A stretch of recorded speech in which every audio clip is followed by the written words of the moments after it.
cyberspace, the next frontier. These are the analyses of the podcast, The Measure of an Episode. Our continuing mission is to explore what makes Star Trek proper Star Trek. Is this being read by Janeway? It sounds like it's got that mid-Atlantic stilt to it. Seeking new life and new information to boldly go where so many podcasts have gone before. I'm Jonathan. And I quit. So tune in next week for Marvelous. Is it out? Is it released? No. It's going to be the podcast that never was. Like so many others. And the criteria by which we measure these episodes. Number 1, does it have science fiction? Is there a science fiction intricately woven into? I'm just going to keep using it. Okay. And number 2, is this presentation of science fiction novel, or is it just the same old stuff we've seen before? Oh, I see. And number 3, is there some element of morality explored within the episode, either by a character, or is the whole plot line some sort of tale of morality? And these 3, if it meets all these 3, then by golly, just going to say that. By God. It is a genuine Star Trek episode. They've done it. Not just... I can't believe they've done it. We've done it? No, just they made a proper Star Trek episode. The sons of a bitch did it. See, I know that what you said, sons of a bitch, is truly grammatically correct, but sons of bitches sounds way better, right? The sons of bitches did it! Sons of bitches! No, although that could also be grammatically correct. Right, it just totally depends. Like if I'm talking about brothers, they're sons of a bitch. If I'm talking about individuals, they're sons of bitches. What if they're half brothers? I guess it depends on if it's from their dad or the same mother. Yeah. Those possibly sons of a bitch, maybe bitches. Not sure. I don't know the lineage. Anyway, you know who you are. Now get over it. So this week we were supposed to watch Paradise Lost, and once again, we'll fix this by the time we run through all the 2-part episodes. But once again, it's not our fault. It's not our thing to fix. It's DS9's fault, because they do this thing every time to us where they don't follow the regular standard procedure. When you have a 2-part episode, you put part 1 and part 2 after the title of the episode. It's okay they have different titles, because the first one was called Homefront, second was called Paradise Lost. That's fine. Maybe it's even appropriate. But put part 1 and part 2 after them. Homefront part 1, Paradise Lost part 2? Yeah, exactly. I feel like that's way more confusing. But regardless, fool me once, shame on you. Fool me twice, shame on me. Like, we should know by now that we should check every DS9 episode to see whether or not it's a 2-parter. Because I think there's 7 total, and this is number 3 or 4 that we've done out of the 50 episodes. I mean, we're just going to burn through them, so we won't have to worry about it anymore. But anyway, dear listeners, we wound up watching Paradise Lost and realizing when it started with previously on Star Trek Deep Space Nine that we needed to watch the previous episode.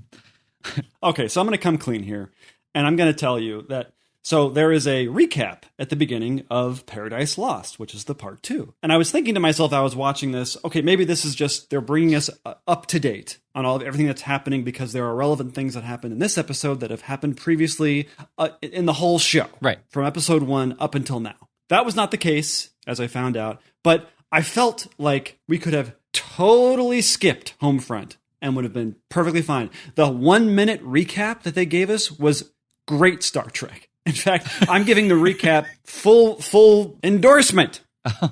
It has our endorsement as proper Star Trek, the recap. And that's it. So after watching the episode of Homefront, which, by the way, since we never said the blurb is, an explosion at a Federation/Romulan diplomatic conference on Earth has killed 27 people, and there's evidence that the bomb was set by a changeling. Do you feel, after having watched the episode, that you did not need to and the recap was sufficient? Actually, just reading the blurb, just enough. That's perfect. They should have just written that on the screen before Paradise Lost. That would have been just enough information. Just started Star Trek Deep Space Nine with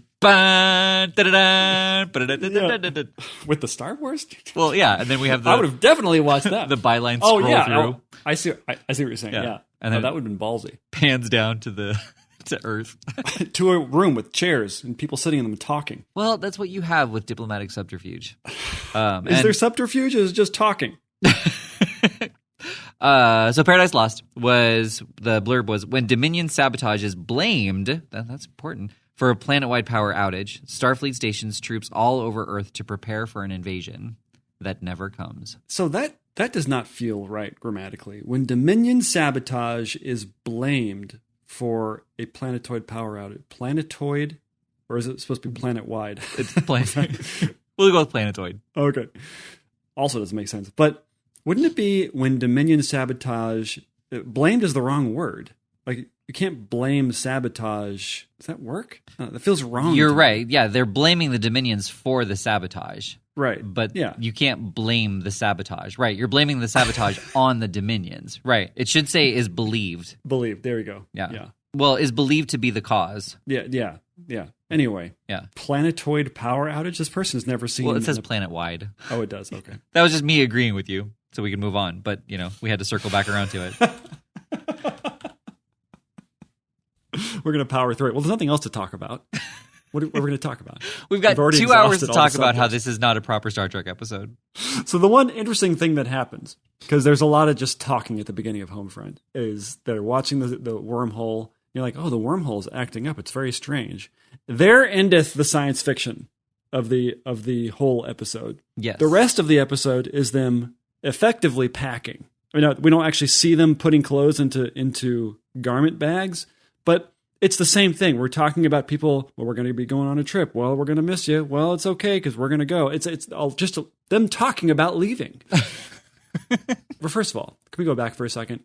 So the evidence that they have, as they said in the blurb, that the bomb was set off by a changeling, is that there was a changeling in the room where the bomb went off as it was going off. Mm-hmm. How is that evidence that a changeling did it? Because they don't say, well, the changeling must have killed himself. Right. And why do you have to be in a room with something when it explodes to be the cause of it? I don't know. It didn't make any sense. Well, yeah, it kind of seemed like there were a couple questions that were raised in the first part that weren't answered in the second part.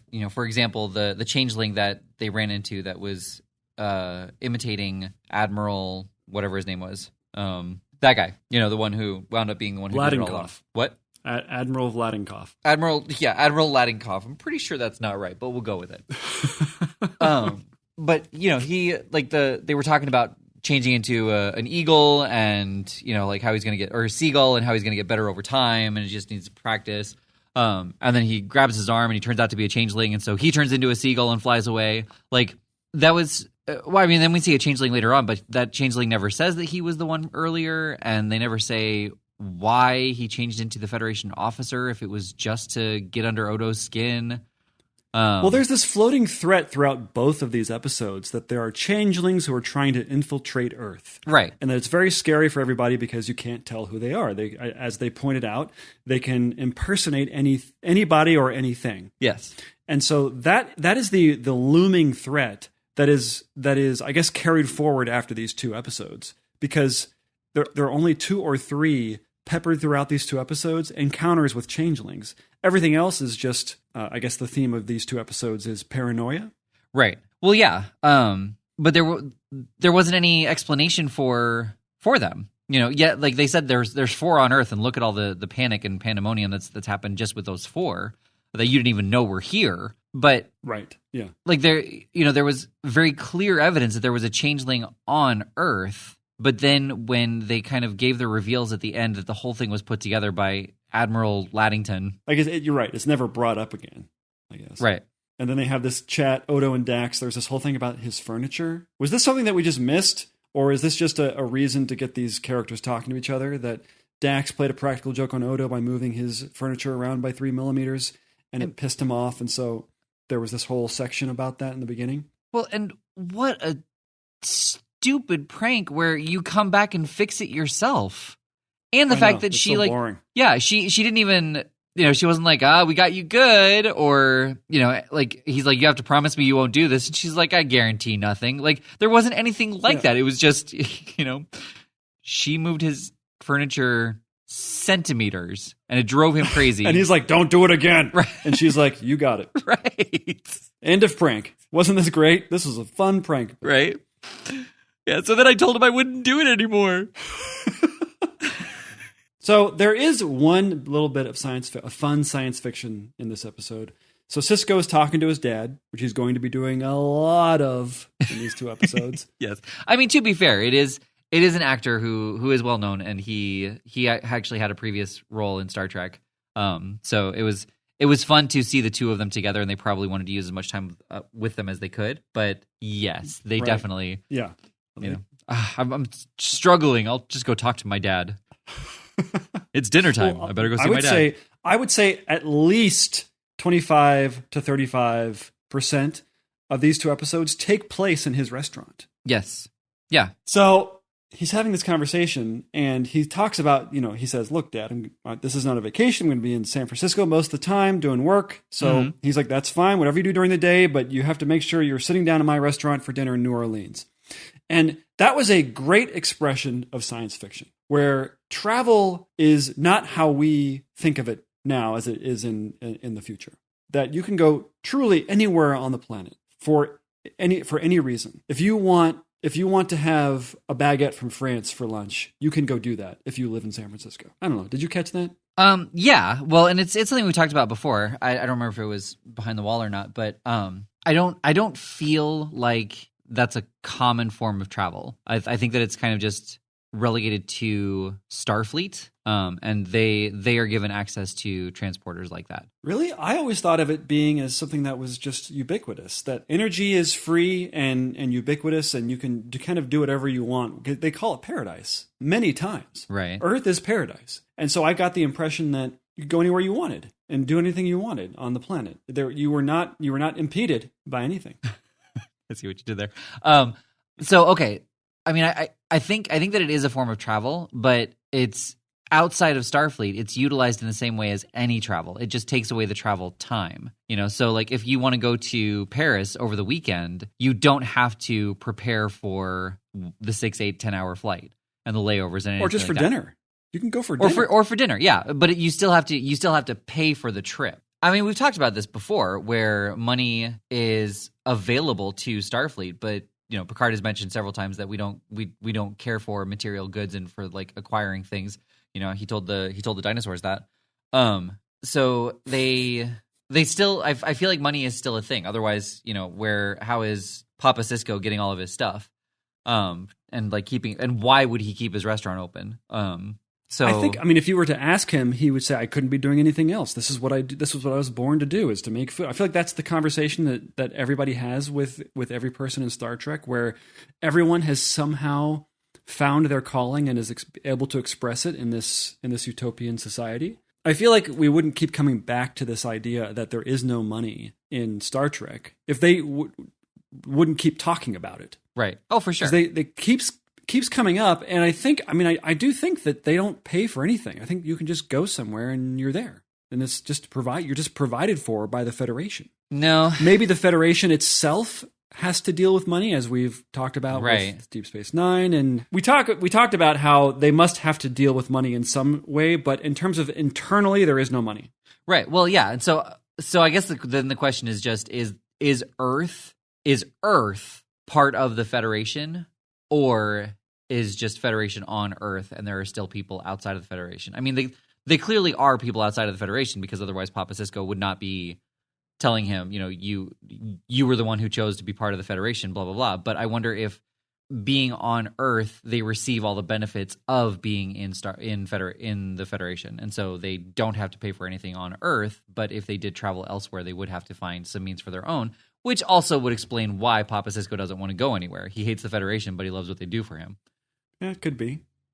They never go into this. I mean, we're filling in the gaps quite a bit with this stuff. I don't think so. I think it was all insinuated. It's all in the subtext somehow. Yep. They do miss an opportunity with this whole restaurant thing to serve Picard's wine. Ooh, nice, right?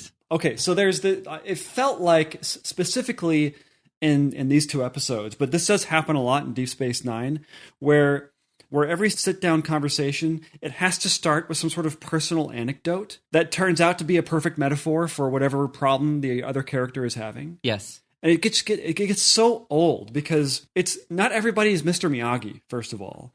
And you can have a conversation that isn't 5.5 minutes long to just get to the part. It's like, yeah, you should go talk to her. I think that would be good for you, as opposed to telling the when I was a boy story and just boring me to tears. So right, no, and I was watching it with kind of that ear and that frame of mind. And first off, I think that they handled the script amazingly well. I think that Avery Brooks and whoever that other actor is, like they did a really good job of just bringing that conversation to life as best as they could. But having said that, I feel like there was a lot of here's one. Oh, look, when you put them together, they make two. Aren't you glad I told you that? Right. You know, I feel like either nowadays or with a far more adept writer, they could have provided all of the information in that conversation without spelling it out for the audience the way that they did. Yeah. You know, like where they bring up Zoe, I think that was her name, Zoe Phillips, and Cisco leans back, you know, and he's like, Zoe Phillips. Whew, man, I had a crush on her. It's like, that's your dad. He knows that. I know. Like, you know, as soon as he says Zoe Phillips, he could have just said, oh, man, Zoe Phillips, I haven't thought about her in forever. I don't know why it was a two-parter. If they just cut out all of the twos from all of the 1+1 speeches that we were getting, that it would have been a one-parter easily. Yeah, and it would have been so tight. It would have been really tight and just more entertaining. I mean, think about the scene with Cisco's dad's blood test, where the dad doesn't want to give a blood test. Yes. And it just goes on, and they go back and forth about, Dad, you take the test. No, I don't want to take the test. Dad, you going to take the test? Please, Dad, take the test. No, I'm not going to take the damn test. Just over and over. I won't take the test. That's what it felt like. Right. And I was like, okay, are they beating us over the head with some sort of political statement now? Are they trying, because, you know, you shouldn't just, a person shouldn't have to prove who they are just because you want them to. You know, I was like, okay, well, maybe that there's something going on at the time.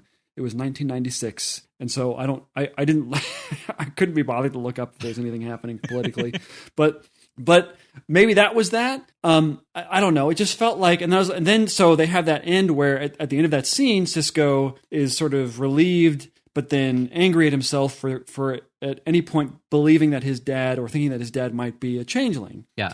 And I was thinking to myself, oh, is this what this scene was about? Right. Like, when did Cisco get paranoid all of a sudden? Yeah, and that could have been a great moment in relation to Chain of Command, you know, kind of in the same way, like where I was questioning my own father type thing. But it could have been a good, like, just denouement at the end of the episode, but it wasn't the end of the episode. There's still more. First of all, I should tell everyone, I am elated that Netflix has now, I mean, you knew about this before I did, and you didn't tell me. You can speed up how fast you watch something now, up to 1.5 speed, which I guess is debatable whether it actually is truly 1.5 speed. But how great is that, everybody? We can watch Deep Space Nine in 1.5 the time, or I guess 75% of the time. Yeah, I mean, that's old news for me, so I'm just kind of letting you jump up on here and shout it from the rooftops. Are you done now? Okay, I got a question. Okay. Because it is the holidays. Or it was the holidays, wasn't it? It was 2 days ago. Yes. Today's the 27th. Yeah. Yeah. Oh, no, I'm sorry. Today's the 20th. We're doing a great job. I know, we're doing so good. Today, I guess today's the 19th. Whatever. I mean, we could tell people today's the 18th. We're recording on a Friday before this gets released. Another shot at it. Just one more shot at it. No. Eventually, you'll get it right. Today's the 18th. Today's Friday the 18th. The episode's going to release on Monday. So Hanukkah has ended. Christmas has not yet happened. See, that's the 1+1, and here's 2 for you. Anyway, so there's a scene where they cut to the president talking to his aides, and this is right before they discuss martial law. Yes. And all of his aides are dressed like holiday carolers. Did you notice that? They look like straight out of the Muppet movie Christmas Carol. It's hilarious. No, I was like, wait a minute, are they in the holodeck? Right. I thought they were in the holodeck and Jake was doing some bizarre thing. And it wasn't. They were just in the president's office and they were all dressed like in like the top hat and the vest, like in suits, 3-piece suits. So just kind of the episode in general, like I felt like there were just some subtle undertones of things that like are currently happening in today's political environment. And I thought it was really interesting to watch it from just that perspective of, what 2020 has been like and how close people have thought we were going to get to martial law with all the riots, and just kind of how easily it can go there. And there was something else too, just like how it kind of compared to 9/11 as well. So I mean, I know I've already said that this in no way was proper Star Trek, but I really enjoyed these 2 episodes. I thought they were great character moments, and I really liked how everything was peeled back as far as the reveal on how he put it all together, and not how Professor almost did it again. Admiral Ledesco like did all of the manipulating, but how Cisco was able to figure it out. The fact that he accidentally found that record and he called about it, wanting to get more information, and the person was like, "Good job finding it, delete it." And so he's like, "Well, that's interesting." And then he goes to interrogate one of the Red Squad cadets, and he's like, "You made a bunch of mistakes." And he's like, "No, we didn't. We did everything to the letter." And he's like, "Okay, walk me through what you did, and I'll tell you." Yeah. Okay. By the way, can we talk about that really quickly? Sure. Did he seem like a perfectly cast dude bro? Like did the whole Red Squad thing seem like kind of a stand-in for a Ivy League kind of boys club type of thing? Because the way that they cast him made me feel that way. It seemed like a super intentional shady dude bro. Yes. That that kind of thing. Yeah. That was cool. I liked the Red Squad sabotage intrigue thing. That was a lot of fun. It would have been interesting what if they did this instead? Instead of the events being reported to us after the fact, why not have, what's his name, Nog? Why not have Nog find his way because of Cisco? Sorry. Yeah, I love Nog with nutmeg. A little bit of hot. I don't. Let's stop. I feel like it's going to go darkly inappropriate. It's already gone south. But so Nog wants to get into the Red Squad, and they that's all he's there for is to talk about the Red Squad. Right. Why not, because of Cisco, he gets into the Red Squad and has to go on this mission and messes something up, or is at least just present for it so he can have a secret to withhold from Jake. And then Nog says, "Look, you can't tell anybody. They told us we can't tell anybody. This is supposed to be super low." And have there be a little bit more intrigue that we get to see, as opposed to it just being reported back to us like it's being read to us. Right. That would have been more interesting for me. I mean, this goes back to, what we were saying earlier about that nobody else heard, that I tend to not like episodes of television or movies that are solely character driven. Right. Where it truly is, there's very little plot line, only enough to set the stage for characters to play out. Yeah. And that's where I sort of take some dissent from your angle, is that you like the character moments. I was fine with them too. There was nothing else happening. Right. It was just about that. No, I would agree with that. But I think one of the things that I really appreciated about this episode was genuinely how subdued Avery Brooks was. There were, how subdued? Yeah, like he, when he's talking to his dad, like he was not yelling. Like I would say his emotional level was still a little bit more exaggerated than it needed to be.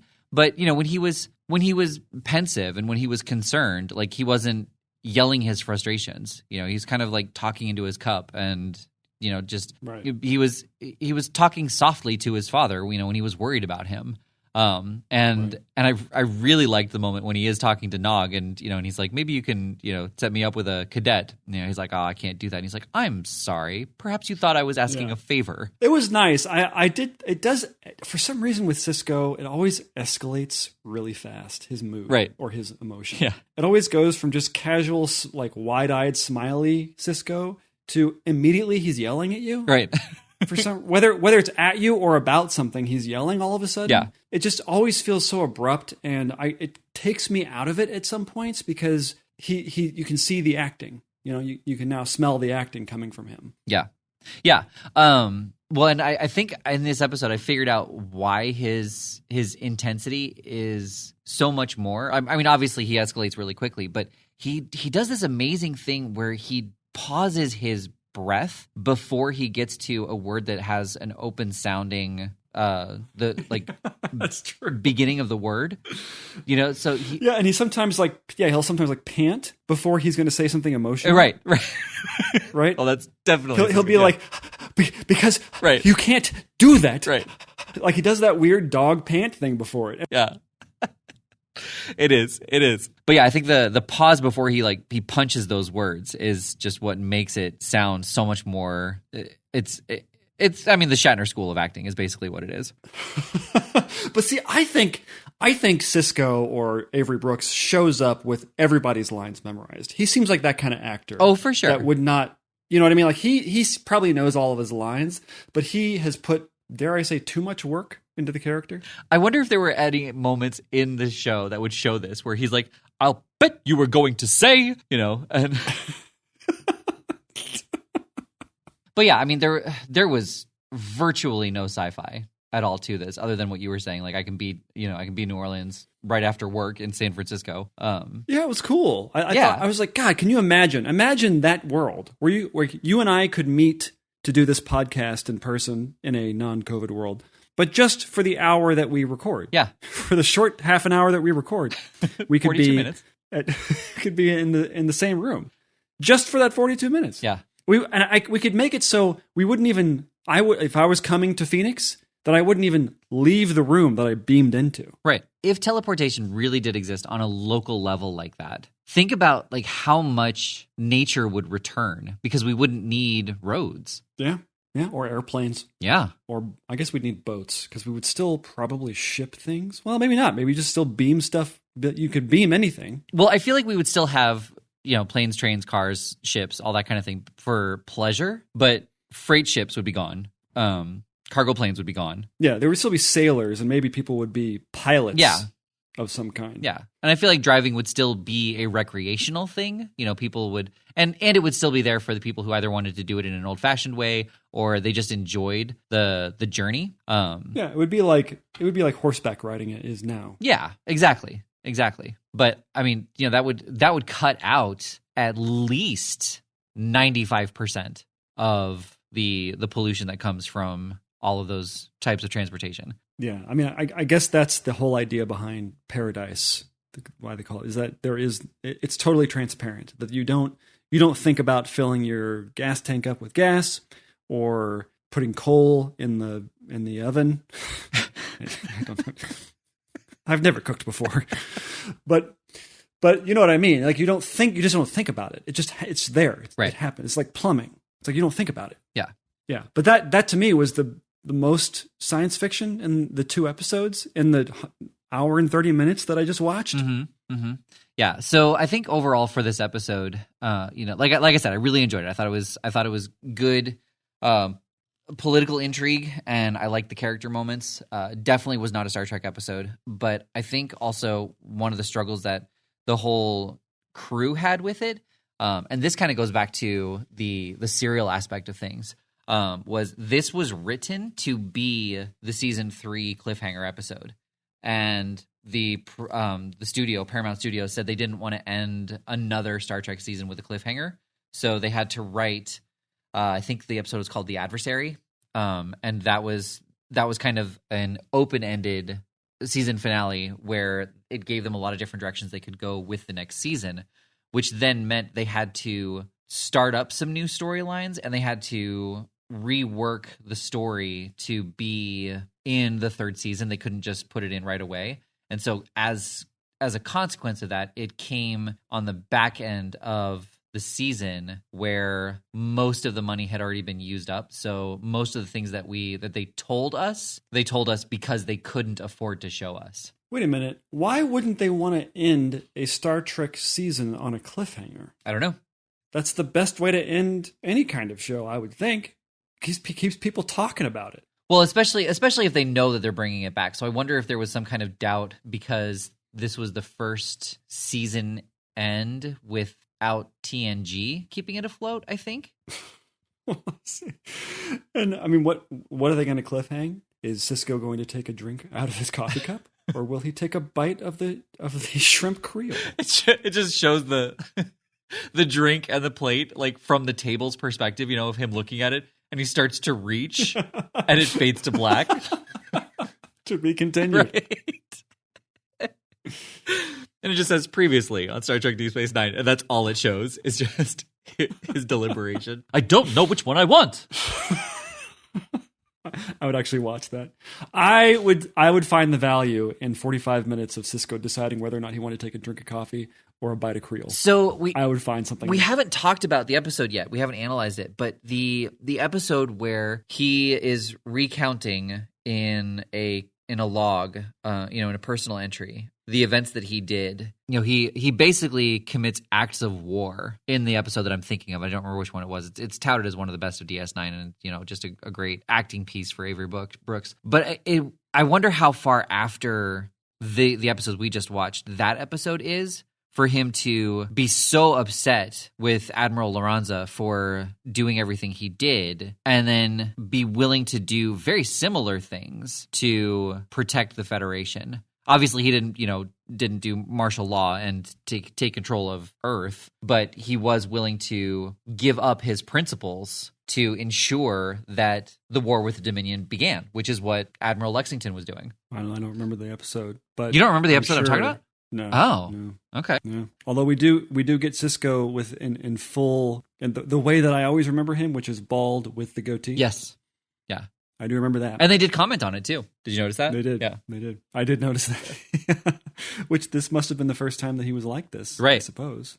Yeah. So I wonder, because he had both for a while, right? He had the goatee and the head of hair. So yes. He shaved his head. It wasn't that he was completely hairless on his head before he grew out the goatee. Okay. It was a transporting accident. He has no hair. No on eyebrows. His body. Right. Zero. Except for on his face. Because it's not his hair. That's funny. It's just the transporting accident. Like, he can't shave it or grow it. It's just, that's how his face looks now. It'd be funny if Miles O'Brien is walking around with a goatee-shaped, like, bald spot on his head. Don't ask. So that's that episode, or episodes. Right. Yeah, I mean, I guess we got them out of the way. Well, yeah, I know. It's got to just be the character side of things, because I really enjoyed this, and it was nice to have a Star Trek skin on it. To already have a history with these characters, and I mean, if it was any other show, any other like political show, they would have just used their characters, but it was kind of fun to see it with a Star Trek skin. But this was, I mean, we're in agreement on this one. It was not a proper Star Trek episode, but I liked it and you didn't. No, I agree. Yeah. Well, that's going to happen. Yeah. Well, you like DS9. I'm tending not to like this particular show. Right. Unfortunately.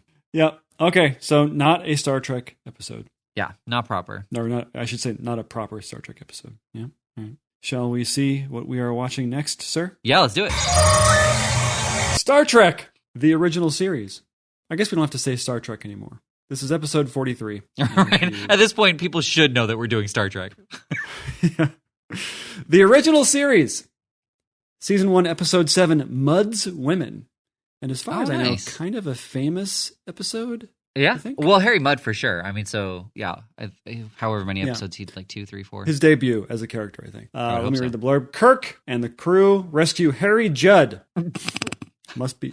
I guess I got autocorrected again. For some reason, I need to pay attention to that. Harry Mudd and 3 mail order brides from his matchmaking service. Mudd tries to stop Kirk from bringing him to justice in his league of that dangling pronoun. Like, who's him? Kirk or Mudd? Mudd tries to stop Kirk from bringing him to justice. Would it say from bringing himself? Yeah, probably. So never mind. Well, that would make it. Would that make sense too? How would you say it so you kind of it wasn't confusing, as though you didn't write it in the time it took to type it out? Right? Right. So one quick note: there are 8 2-part episodes of DS9, and we have watched 3, maybe 4. So wow, and we've only done like 6% of them or something like right, that. Some crazy number. Yeah. All right. Well, so do we want to watch it, or do we want to go? Do we want to tell people what to do? I like telling people what to do. There was something. Oh, so just my conversation about the Sisko bit about him like compromising his morals. We have our method, obviously using the random generator and picking out episodes. But I feel like I would want to watch that episode sooner than later, the Sisko-centric, where he commits an act of war. Listeners, what would you like? Do you want us to stick to the code and just keep going, and when it comes up, it comes up? Or do you want us to watch it sooner than later, and we can kind of speak to it with this episode fresh in our mind about Sisko's 180 on upholding his principles and values? Yeah, it'd be a good follow-up to see if they even reference this particular episode at all. Yeah. Because it's so germane. Yeah. So you can let us know in the comment sections of any of your podcast streaming channels, or you can email us at TheMeasureOfAnEpisode@gmail.com. Yeah, I'd love to hear from you. Yeah, and yeah, if you just want to drop us a line anyway, not even to tell us about that, just tell us what you had for lunch. Yeah, tell us to F off. We don't care. We just like getting email. Yeah. Okay, so having said that, let's go watch it. All right.